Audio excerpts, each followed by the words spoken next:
you. It is difficult to see all of you because of the beautiful lights. But there's a part of that song which we didn't get to, and it says, when we fall together. But when we rise together.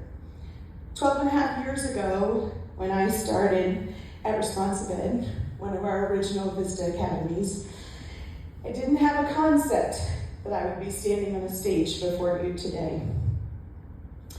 Providing hope. We've talked a lot about providing hope. It's part of our mission. In the last 12 years, my learning has expanded to contain a whole bunch of information beyond just being a math and science teacher. It's expanded to contain all kinds of information about mental and behavioral health, things to improve the quality of life. But in that journey, I learned about something specific called a scale of emotions, and how at the lowest end of those emotions, we were falling apart. Hopelessness, grief, shame, depression, guilt. Sometimes so much of what our students deal with. At the upper end of that scale is joy and peace and creativity and all of these beautiful things. But you know what I did not find in that scale of emotion? Was hope. And it led me down this journey to discover why was hope not included in this scale of emotions that so is commonly talked about in mental and behavioral health. And what I learned is that hope is not an emotion. It is considered a behavior that has to be learned by other people. Dr. C.R. Snyder postulates that hope is comprised of three things: goal setting, a pathway to completion, and a sense of agency. At Responsive Ed, we clearly have a goal. We've talked about it all night long. We have the pathways to completion in all of the different brands that we have represented here tonight. But the sense of agency, that's where each of you come in. See, the sense of agency is the ability to believe that you can do something. And so many of our students show up at our door, travel a long time, come from broken homes, have the pressures of life on them. And that sense of agency is often the things that's missing the most for what they do. And each one of you, whether you're the school secretary or the nurse, or the registrar or the aide, or the teacher or the campus administrator, or the regional director, the superintendent, or home office, no matter what chair you sit in each day, you also provide hope. You provide the sense of agency to each and every person along the way. And that's such a powerful thing in today's world. Along the way, I have learned many tools to help support the sense of agency, but I didn't learn those tools on my own.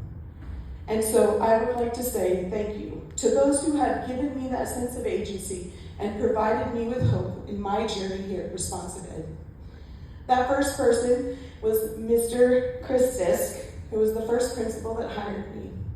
He saw something in me and continued to stand beside me and encourage me to go for whatever it was that I felt in my heart was most important for my next best step.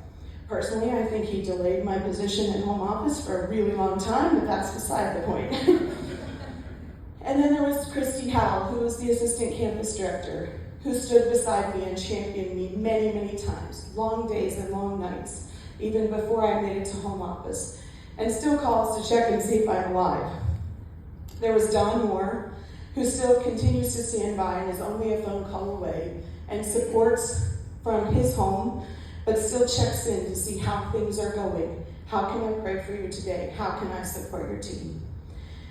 Dr. Duncan was a pivotal role in providing hope. We were just talking about the number of times I sat in her office and cried because my passion for what was next and what wasn't happening was seeping through, and many tears.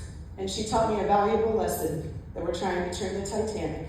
I've expanded that to say, we're not only trying to turn the Titanic, we're trying to repair it, and we're trying to save everybody that's falling off as well.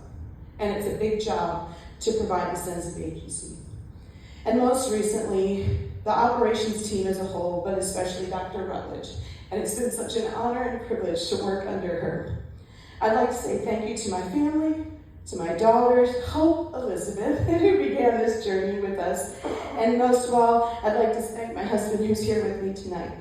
But above all of that, at the end of the day, I would like to say the biggest thanks to my Creator as He continues to provide me the most hope each and every day. It is said that a person can live 40 days without food, 4 days without water, 4 minutes without air, but only 4 seconds without hope. So what will you do with your 4 seconds? Thank you.